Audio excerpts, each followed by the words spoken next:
Welkom bij Scheldemondig. Mijn naam is Hendrien van Walbeek. En ik weet niet of jullie het opgevallen is, maar in de laatste periode zijn er heel veel zaken in de krant verschenen als het gaat om het onderwijs, vooral op de basisscholen, maar ook de leerkrachten. En ik zit hier vanavond met Riksta de Bode, want die heeft een passie voor de leerkrachten. Riksta, welkom. Dank je. Riksta, wil je eerst eens vertellen wie je bent en wat jouw expertise eigenlijk is? Ik ben ongeveer 25 jaar geleden begonnen als groepsleerkracht. Ik heb zo'n beetje alle hoeken en gaten van het basisonderwijs gezien en gedaan. Dus in de functie van leerkracht, intern begeleider, schoolleider. En daarin heb ik heel veel geleerd over het onderwijs. En daar is eigenlijk ook mijn passie geboren voor de kinderen. En om te kijken hoe wij daar hoe we mooi onderwijs kunnen maken met elkaar. Dus dat is niet van gisteren, zeg maar. Dat is al even geleden. Dat is al een tijdje geleden, ja. Mag ik vragen, hoe lang zit je al in het onderwijsvak of ben je betrokken bij het onderwijs? Ik geloof dat ik in 1996 ben begonnen. Dus dat is echt al een tijdje geleden. Ja. En ik heb het eigenlijk altijd met heel veel passie en plezier gedaan. En dat is ook mijn drive om in en aan het onderwijs te werken. Omdat ik zoveel bevlogenheid zie in het onderwijs. Ik ben zelf een bevlogen onderwijsmens. Ik doe dat elke dag nog met hart en ziel. En het gaat mij op dit moment echt aan het hart dat er zoveel mensen uitvallen. Dat er zoveel ziekteverzuim is. Dat ik zoveel leerkrachten zie worstelen. Dat ik schoolleiders zie worstelen. En daar wil ik echt wat aan doen. Je hebt net verteld over jouw achtergrond in het onderwijs. Je hebt me ook verteld over jouw burn-out in het verleden. Wil je daar misschien nog iets over uitleggen? Ja, zeker. Nou, nadat ik geloof dat ik een jaar of 33 was, toen ben ik echt stevig onderuit gegaan met een goede burn-out. En dat was eigenlijk voor mij de start van mijn ontdekkingstocht naar wie ik nou eigenlijk zelf ben. En wat ik nou eigenlijk te doen heb hier. En dat klinkt een beetje zweverig, maar de mensen die een burn-out hebben gehad, of daar rakelings aan langs zijn gegaan, die denken dat ik wel weet, denk ik dat zij wel weten wat ik bedoel. Omdat het eigenlijk een soort wake-up call is van oké, doe ik nog de goede dingen? Ben ik nog op de goede plek?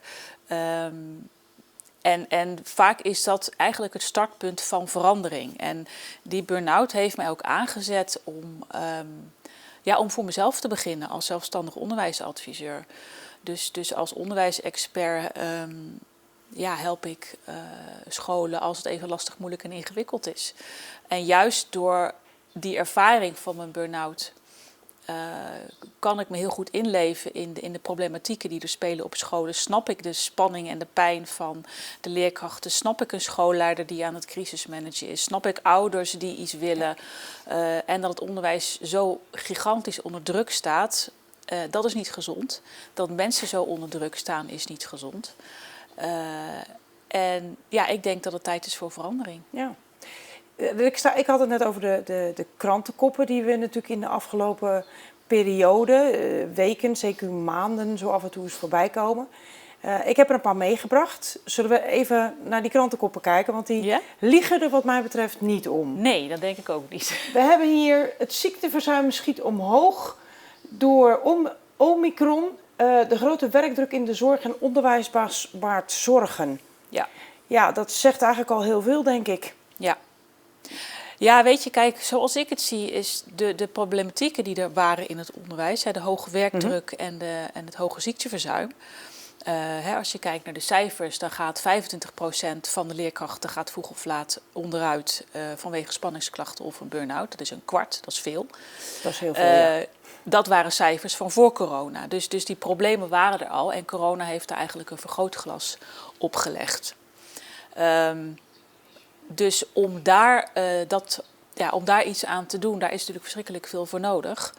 Maar stap 1 is, laten we in ieder geval heel goed zorgen voor de mensen die er nu nog, die nu nog overeind staan. Ja. Maar wat je natuurlijk net al zei, de problemen waren er voor de laatste 2 jaar met het coronavirus natuurlijk al wel. Alleen het heeft een enorm vergrootglas natuurlijk op het onderwijs gelegd. En natuurlijk vooral ook op de druk van de leerkracht op dat moment. Ja, precies. We hebben er hier nog één.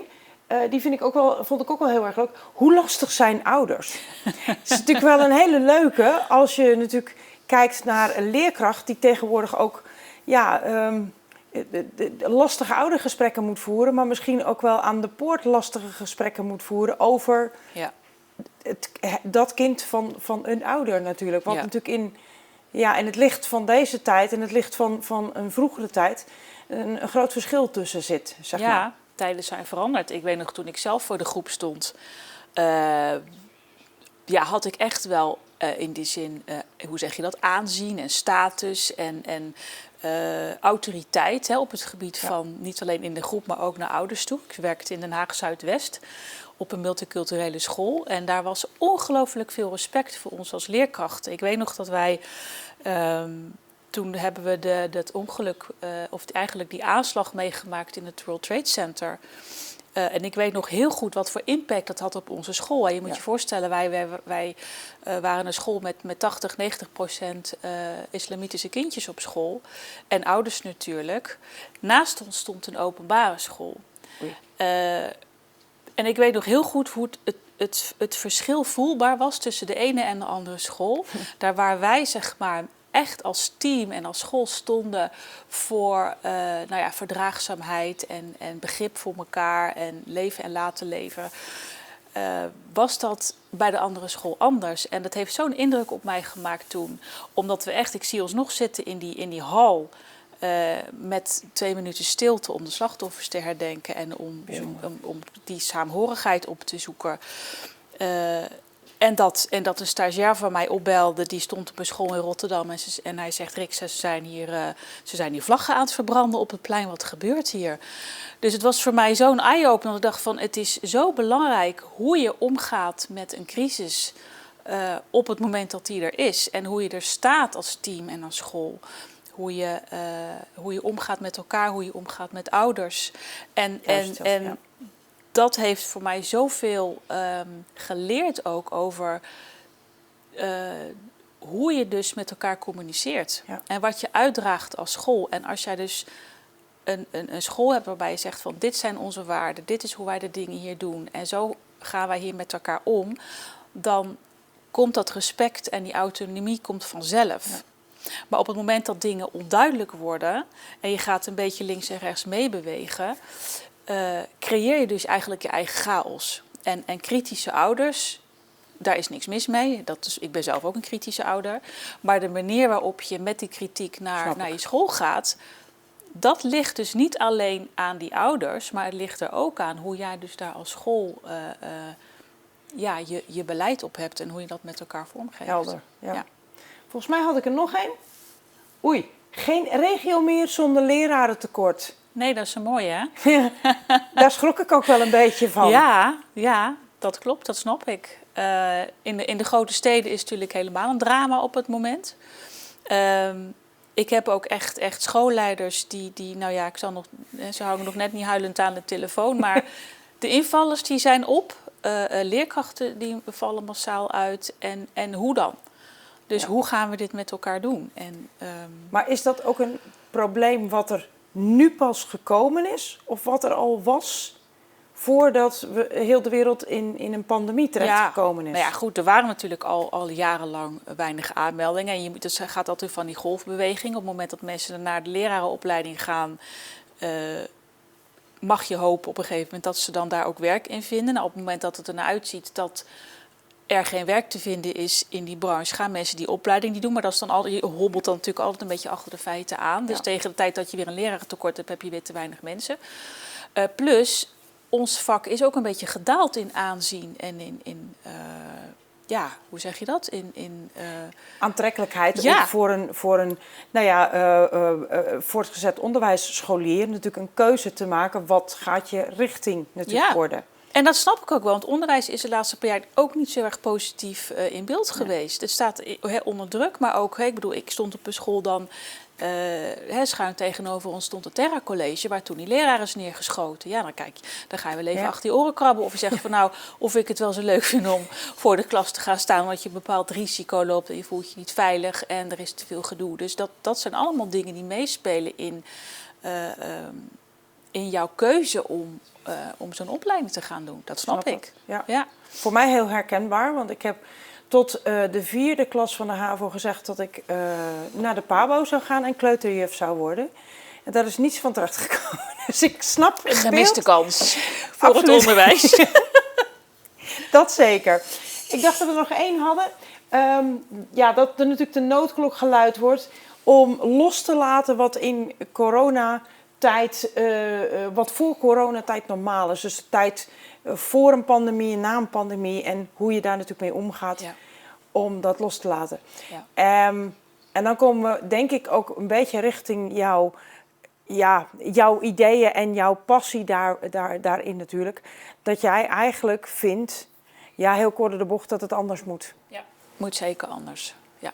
En wat zijn die specifieke dingen, punten waarvan jij vindt van dat moet nu anders in het onderwijs. We zijn er nu wel klaar voor om dat te gaan veranderen, althans hoop ik. Nou ja, ten eerste, je moet je voorstellen dat afgelopen 2 jaar het hele onderwijs onder zo'n enorme druk heeft gestaan. Dat mensen echt 2 jaar aan het overleven zijn geweest in het onderwijs en in de zorg trouwens ook. Het laatste waar het onderwijs nu behoefte aan heeft, is iemand die zegt, jongens, jullie moeten binnen nu en eergisteren alle achterstanden wegwerken bij de kinderen. Daar zit niemand op te wachten. De kinderen niet, de ouders niet, de schoolleiders niet en de leerkrachten al helemaal niet. Die zijn blij dat ze eindelijk weer een normale klas hebben waar ze aan les kunnen geven. Dus die druk moet er sowieso af. En het heeft ook te maken met mindset, want kinderen lopen niet achter. Ze hebben alleen het onderwijs niet gehad wat ze normaal gesproken, als corona er niet was geweest, wel gehad zouden hebben. Sommige kinderen die zijn prima bij, andere kinderen die hebben dus wat gemist en die hebben daar wat meer moeite mee. Is allemaal niet erg. Maar ik zou zeggen, laat dat hele systeem van dat jaarstof-klassensysteem, wat sowieso ergens uit de prehistorie komt, als in de industriële revolutie is dat ontstaan, dat is niet meer van nu. Dus nu is het belangrijk om te kijken van oké, welk kind is waar? Hoe passen wij ons onderwijs aan de huidige situatie? En laten we dus los wat we dus hadden. Waarmee ik niet wil zeggen, jongens, gooi alles overboord, want het is allemaal onzin. Nee, je moet gaan kijken van oké, wat hebben we op school wat werkt? Wat gaat er goed? En waar moeten we met elkaar over in gesprek om te kijken van wat kunnen we daarin anders doen? Want anders blijven we dus als een kip zonder kop rondrennen. Mensen onder druk zetten, kinderen onder druk zetten, kinderen helemaal suf toetsen. Waar niemand blij van wordt. En waarvan het ook nog maar de vraag is van wat doe je met die gegevens die eigenlijk iets meten wat je niet weet. Dus wat heeft het dan voor zin? Ja. Nou, dat soort dingen, dat helpt niet in mijn beleving als het gaat om ontspannen en met plezier voor de klas staan. En mensen die bevlogen en met passie lesgeven. Want dat gun je uiteindelijk je eigen kinderen, maar alle kinderen. Dat je te maken hebt met bevlogen leerkrachten die echt met passie hun verhalen vertellen aan de kinderen. En ze stapjes verder helpen. Jij zei net ontspannen voor de klas staan. Want dat is eigenlijk wat je natuurlijk, denk ik, wil als leerkracht natuurlijk. En niet met een hoop stress op je schouders de dag door moeten komen. Jouw opleiding, jouw oplossing heet ook de Academie voor Ontspannen Onderwijs. Ja, vind ik een hele mooie titel. Ja. Daar heb je ook een filmpje van meegenomen. Zullen we daar even naar gaan kijken? Is goed.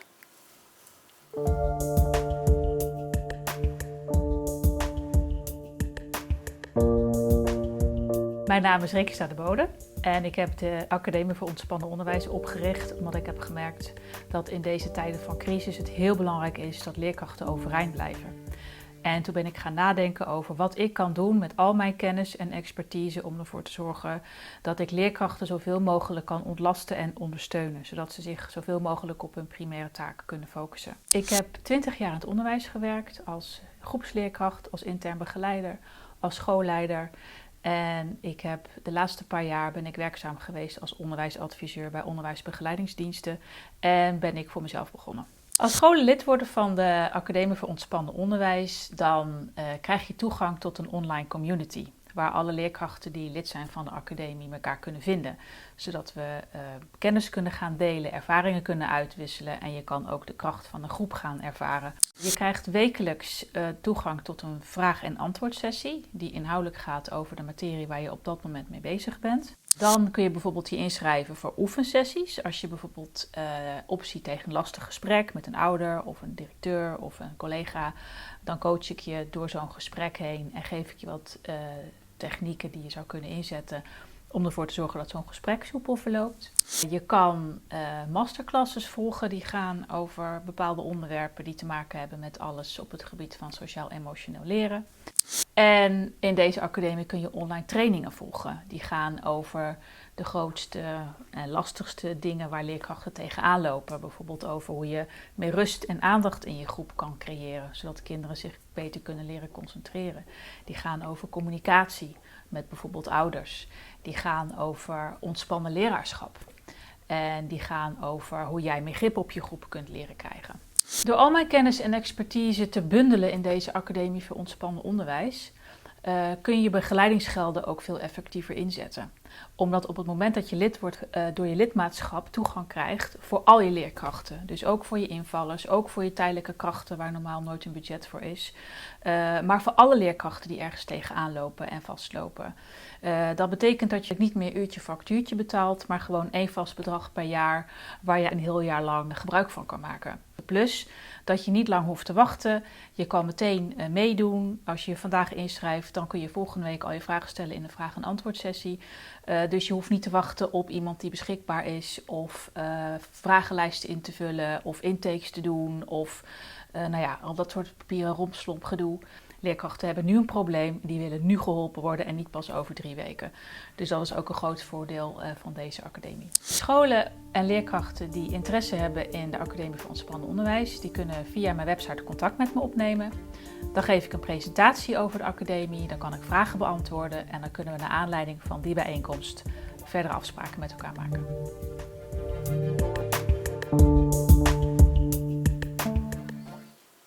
Helder filmpje, Riksta, dankjewel. Wat mij daarin opvalt in dat filmpje is dat het eigenlijk voor mij toch wel voelt als een heel andere manier van leren voor de leerkrachten, zeg maar. Waar ze normaal gesproken af en toe een leerdag hebben of een studiedag hebben, zoals dat dan genoemd wordt. Maar daar worden hele andere dingen in geleerd, vermoed ik. Ja. Ik ben natuurlijk geen leerkracht, dan wat jij hier natuurlijk vertelt. Ja. Die academie die gaat eigenlijk over, en ik heb die academie ontwikkeld, omdat ik zie wat er misgaat op scholen. Ik zie wat er misgaat in groepen, ik zie wat er misgaat bij leerkrachten, ik zie wat er misgaat bij schoolleiders. Dus eigenlijk in al die lagen in de organisatie hebben we iets te doen als het gaat om het ontwikkelen van emotionele intelligentie en emotionele veerkracht. Als je ook bedenkt dat 20% ongeveer van je succes bepaald wordt door cognitieve vaardigheden. Hè, dat is mooi dat we dat hebben, want we moeten allemaal kunnen leren lezen, schrijven en rekenen. Dat is wel handig. Maar we zijn daar een beetje in doorgeslagen. Dat betekent dat we op school en eigenlijk in onze hele maatschappij heel veel waarde hechten aan die cognitieve ontwikkeling. Dus op het moment dat we problemen hebben, benaderen we die met ons hoofd. En ons hoofd moet daar een oplossing voor bedenken. Nou, dat is allemaal heel interessant. Alleen op het moment dat we tegen problemen aanlopen die niet veroorzaakt worden met ons hoofd, moeten we daar ook de oplossing niet zoeken. Dat zei Einstein al, je moet het probleem oplossen op het niveau waar het op ontstaat. Dus op het moment dat je merkt dat mensen tegen hun eigen grenzen aanlopen, als het gaat om omgaan met bijvoorbeeld lastig gedrag van kinderen in de groep, of wat we net hadden, kritische ouders, of op dit moment zitten we in het staartje van de corona en we hebben te maken met een dreigende oorlog in de Oekraïne, tenminste de Oekraïne-oorlog die dreigt in heel Europa. Dat is nogal wat. Wat ons overkomt, daar kunnen we niet altijd iets aan doen, maar we kunnen wel manieren vinden om daarmee om te gaan. En dat betekent eigenlijk meesterschap ontwikkelen over je eigen emotionele intelligentie. Ja. Dat is iets wat je niet echt leert op school. Tenminste niet in de mate waarin het nodig is. En het is ook niet iets wat heel erg verweven zit in de lerarenopleidingen. Dus als ik praat met startende leerkrachten of zij in stromers en ik vraag daar een beetje op door van nou, jongens, hoe staan jullie ervoor en zijn jullie klaar om les te geven? Of de mensen die ik op dit moment begeleid in startende leerkrachttrajecten, hoor ik dit al 20 jaar. Ik begeleid al 20 jaar stagiaires en LIO'ers en LIO'ers zijn leraren in opleiding. En mensen die vers van de pers komen die voor het eerst voor hun eigen groep gaan draaien, hoor ik al 20 jaar hetzelfde verhaal. Ze zijn al 20 jaar, lopen ze al tegen dezelfde problemen aan. Namelijk communicatie met ouders, grip op gedrag, hoe sta je een beetje relaxed voor de groep. En rust en aandacht is ook een hele leuke. Hoe doe ik dat dan? En ook van ben ik opgewassen tegen wat het vak van me vraagt eigenlijk. Ja. Dat maakt dat ik dus heb gekeken naar al mijn kennis en vaardigheden en expertise op het gebied van sociaal-emotionele intelligentie en visionair leiderschap. Van oké, wat kan ik doen om mensen daarin te ondersteunen? Mensen zitten namelijk helemaal niet te wachten op nog meer nascholing en kennis en vaardigheden op cognitief gebied. Mensen willen gewoon hands-on help.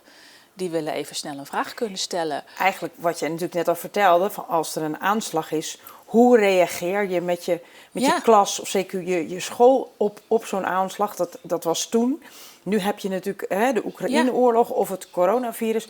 Hoe reageer je daarop? Want het doet emotioneel. Het doet ontzettend veel. Heel veel met je. Ja, met ons allemaal. Ja. En dat is gelukkig goed, want het is goed dat we geraakt worden, dan komen we in actie. En dat vind ik ook het hele interessante aan emoties. Dus aan onze hele emotionele binnenwereld. Daar waar we vaak een soort gevoel hebben van oh jee, ik voel een emotie en dat is allemaal heel ingewikkeld en lastig en oncomfortabel. Wil ik graag mensen leren van, ik ervaar een emotie, wat interessant. Wat kan ik daarmee en wat moet ik daarmee? Wil niet zeggen dat dat ineens super comfortabel voelt, maar door er meer mee te leren spelen, is het niet meer zo'n ding. Ja. En op dit moment is het echt nog een ding. En dat zie ik aan het gedrag van leerkrachten die verkrampt voor de klas staan, die een beetje hun plezier kwijtraken. Ik zie het aan het jachtige gedrag, want het programma moet het programma moet afgemaakt worden. Ja. Precies. Ik zie het aan gedrag van leerlingen. Als je bedenkt dat elk gedrag wordt aangestuurd door onze emoties en gedachten, is misschien wel interessant als we daar eens even induiken om te kijken van wat gebeurt er dan. Om kinderen ook te leren meesterschap te ontwikkelen over hun eigen gedrag. Maar dat begint natuurlijk met de leerkracht zelf, met de schoolleider zelf. En de interactie met elkaar natuurlijk. Tuurlijk. De leerkracht met de leerlingen en andersom de leerlingen die reageren op de leerkracht op zo'n moment natuurlijk. Ja, precies. Dus op het moment dat ik bijvoorbeeld word gevraagd voor een traject voor oudercommunicatie en ik kom binnen als onderwijsadviseur, heb ik na een bijeenkomst een huilende leerkracht die zegt van we moeten het niet over oudercommunicatie hebben, we moeten het hebben over teamcommunicatie. Laten we daar eens mee beginnen. Dus dan denk ik van jongens, wat gebeurt hier? En dat komt omdat emoties zijn een ding. Ja. En dat is echt, dat wil ik echt doorbreken van emoties. Een emotie komt eigenlijk uit het Latijn en betekent, in het Latijn is emoveren. Een emotie zet ons aan tot actie, tot bewegen. Wat interessant is, want dan kom je weer in dat fysieke stuk van, als je een burn-out krijgt, dan kom je ineens tot de ontdekking dat je een lichaam hebt. Ik had namelijk eerst al in een hoofd met een soort lichaam wat daaronder iets deed. Dus al die signalen die mijn lichaam daarvoor al uitzond, of ik had geen idee, kwam niet binnen zeg maar. Tot het moment dat ik in mijn bed lag en mijn hele lichaam helemaal niks meer deed. Dus dan dacht ik, misschien moet ik hier iets mee. Het is wel handig als je klein bent, al vanaf dat je op school komt en nog eerder, dat je meekrijgt dat je een lichaam hebt. En dat je je emoties kunt voelen in je lichaam. En dat je lichaam je de hele dag door informatie geeft van, ik heb honger, ik heb dorst, ik ben moe, ik moet slapen, ik voel me niet goed, ik word boos, ik word gekwetst, iemand gaat over mijn grenzen heen, dat is ook zoiets, over je grenzen heen gaan. Dat is natuurlijk ook een hot item nu op dit moment met de hele toestand rondom The Voice. en grensoverschrijdend seksueel gedrag en dat gedoe. Dat komt omdat we niet leren om die signalen op te pikken. Ja. Dus op het moment dat jij al voelt van, hé, wacht eens even, hier klopt iets niet, moet je dus leren om daarop te acteren. En op het moment dat we al niet eens doorhebben dat er een grens is, laat staan dat we die kunnen voelen, laat staan dat we er iets op kunnen doen, gaan er op andere vlakken verschrikkelijk veel dingen mis. Dus op het moment dat je eigenlijk al vanaf de basis begint om te werken aan een gezond gevoel van eigenwaarde, zelfvertrouwen, grenzen aangeven, hoe je op een gezonde manier relaties aan kan gaan, hoe je op een productieve manier gesprekken kan voeren, dan worden al die andere dingen ook niet meer zo'n ding. Je kan je voorstellen, als je daar vanaf de basis aan gaat werken, dat je dan helemaal niet meer zo'n last hebt van kritische ouders, of daar juist hele open en fijne gesprekken mee kan voeren. Ja. Dat wat een collega van jou vindt ook niet zo heel interessant meer is, omdat je daar op een fijne manier met elkaar over kan praten. Dat een schoolleider ook snapt wat er allemaal gebeurt in zijn team, zodat hij daar, zij of hij daar beter mee om kan gaan en op kan anticiperen. Dus dat zijn eigenlijk allemaal dingen. Ik zeg altijd van, je leert in de Academie voor Ontspannen Onderwijs dingen waar je geen handleiding voor krijgt. Dingen die lastig, moeilijk en ingewikkeld zijn, maar die wel een ongelooflijk stempel drukken op hoe jij je werk ervaart. En op hoe jij voor de groep staat en hoe jij leiding geeft. Ik denk zoals een stukje navigatie geeft. Hoe je in je eigen zelf met emoties, onder andere natuurlijk met emoties om kunt gaan. Maar ook in relatie tot je klas die je op dat moment hebt. Precies. En je team wat je moet leiden als schoolleider, weet je. Dus als je leert dat die emoties een soort dashboardlampjes zijn, die knipperen, dan is het wel handig dat je leert wanneer je de olie moet bijvullen, of wanneer je nieuwe banden om je auto moet leggen, of wanneer je de koelvloeistof moet bijvullen. En als je alleen maar duct tape op die lampjes aan het plakken bent van, nou, dit voelt even niet zo lekker, dus weet je wat, ik doe net alsof die emotie er niet is. Dus je plakt er een stukje duct tape op. Wil niet zeggen dat je motor niet helemaal de soep in kan draaien. Dan denk ik dat de burn-out cijfers nog verder omhoog gaan. Nou, en dat onderwijs is dus ook wat nog meer energie kost dan het lekker voelen van wat je te voelen hebt. Namelijk het onderdrukken van alles wat je voelt. Dus net als een strandbal die je onder water probeert te douwen. Dat gaat een tijdje goed, maar kost heel veel energie. En die strandbal komt natuurlijk precies op het moment naar boven geplopt, op het moment dat je er helemaal geen zin in hebt. Of geen tijd voor hebt of wat dan ook. Ja, en dan is het even helemaal niet meer zo leuk. Dus dat zijn allemaal vaardigheden eigenlijk die je helpen om daar echt meesterschap over te ontwikkelen. En dat geldt niet alleen voor leerkrachten, maar dat geldt ook voor schoolleiders en ook op het gebied van wat voor waarde hecht jij aan je onderwijs? Ja. En hoe zie je dat? Ja. Ik vind het een heel helder en verhelderend verhaal. Nog één vraag, Riksta. Wanneer gaan we geen burn-out cijfers meer krijgen bij de leerkrachten?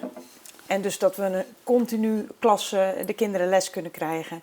En een leerkracht zich natuurlijk gewoon lekker in zijn vel voelt. Ja. Ik denk dat op het moment dat mensen echt bewust aan de slag gaan met hun eigen emotionele intelligentie en dat op een dusdanig diep niveau doen, dat ze echt vanuit hun innerlijke basis en een hele heel stevig fundament kunnen neerzetten op het gebied van visionair leiderschap en emotionele veerkracht, dat je dan echt werkt aan een hele sterke samenleving. En dat je dan ook gebruik kan gaan maken van elkaars kwaliteiten. Dat er meer begrip is voor elkaar. Dat er meer verdraagzaamheid is naar elkaar. Omdat je veel meer open kan communiceren en met elkaar kan samenwerken. Op het moment dat mensen dus leren dat dat allemaal oké is. En ze zich daar ook nog comfortabel bij voelen. Want dat is natuurlijk nog het volgende hoofdstuk. Wordt het ook interessant. En op het moment dat het interessant wordt, dan ben je weer naar het volgende level om te kijken hoe kan je dat weer naar een hoger plan tillen en hoe kan ik mijn onderwijs weer naar een hoger plan tillen. Fijn. Het zou heel fijn zijn dat we dat liefst op korte termijn kunnen bereiken. Ja, dat zou mooi zijn. Hè? Dat zou een heel, misschien wel utopische antwoord zijn in het geheel. Riksta, dankjewel voor je uitleg, voor je inzichten in dit verhaal en vooral ook richting natuurlijk wat er vooral in het nieuws is. Ik wil jullie hartelijk bedanken voor het kijken en graag tot een volgende keer.